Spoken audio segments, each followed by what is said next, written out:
రాజకీయ నాయకులు ఒకప్పుడు పూర్తిగా ప్రజల ఓటుపై తమకున్న మంచి పేరుపై ఆధారపడి ఎన్నికలకు వెళ్లేవారు. కానీ నేటి కాలంలో అటు ఓటర్లలో ఇటు నాయకుల్లో కూడా తెలివితేటలు బాగా పెరిగిపోయాయి. దీంతో ఎన్నికలకు వెళ్లే ముందే ప్లాన్ రచించి ప్రజల్లో విజయం సాధించాలన్నది పార్టీ నేతల ఆలోచన. ఈ నేపథ్యంలో రాజకీయ వ్యూహకర్తలకు ఇప్పుడు డిమాండ్ ఊపందుకుంది. పార్టీలకు నేడు వ్యూహకర్తలే వెన్నుముక్కగా మారుతున్నారు.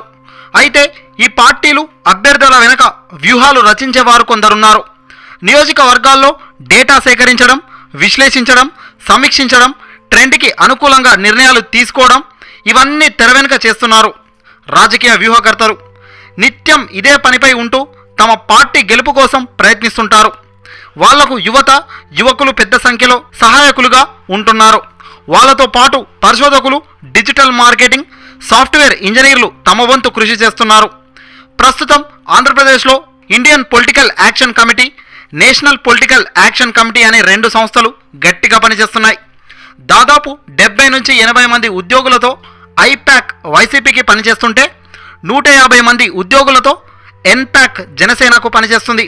ఈ 2 సంస్థలు 2014 ఎన్నికల్లో బీజేపీకి పనిచేయడం విశేషం. ప్రశాంత్ కిషోర్కు చెందిన ఐపాక్కు స్ట్రాటజీలు రచించడం, వాటిని అమలు పరచడంలో దిట్ట. ఇక ఎన్పాక్ విషయానికొస్తే శాస్త్రీయంగా ఖచ్చితత్వంలో ముందుకెళ్లడం ఎన్పాక్ ప్రత్యేకత. బూత్ లెవెల్ కమిటీ ఏర్పాటు, శిక్షణ సమస్య గుర్తింపు, పరిష్కారం, వార్ రూమ్ మేనేజ్మెంట్ వంటి అనేక కొత్త అంశాలతో ఎన్పాక్ సేవలు అందిస్తుంది. బీజేపీ దేశంలో ఏ విధంగా విస్తరించిందన్న ఎన్పాక్ అధినేత దేవ్కు పూర్తి అవగాహన ఉంది. అదే పద్ధతి ఆయన జనసేనకు వర్తింపజేస్తున్నారు. ఇప్పుడు ఐపాక్ అధినేత ప్రశాంత్ కిషోర్ ఇప్పటికే 2014 లోక్సభ, బీహార్, పంజాబ్ రాష్ట్రాల్లో గెలుపులు తన ఖాతాలో వేసేసుకున్నారు. కొత్త తరహా స్ట్రాటజీలు రూపొందించడం, నాయకులకు ప్రజలు మెచ్చేలా ఉపన్యాసాలు ఇప్పించడం, శిక్షణ ఇవ్వడం, పార్టీ కేడర్లో స్ఫూర్తిని రగిలించేందుకు స్వయంగా రంగంలోకి దిగి పార్టీ నేతలకు మోటివేషన్ వంటివి ఐపాక్కు చాలా ప్లస్గా మారాయి. ఈ సంస్థలు తమ అభ్యర్థులను ఎప్పటికప్పుడు అప్డేట్ వ్యూహాలు అందిస్తున్నాయి. ఏదైనా సంఘటన జరిగినప్పుడు దాని చుట్టూ ప్రసంగాలు, విమర్శలు, కౌంటర్లు ఉండేలా వ్యూహాలు పన్నుతున్నారు. అలాగే ఆయా నియోజకవర్గాల్లో ప్రధాన సమస్యలు, ఓటు బ్యాంకు బట్టి స్పందించేలా అభ్యర్థికి వ్యూహాలు సూచిస్తున్నారు.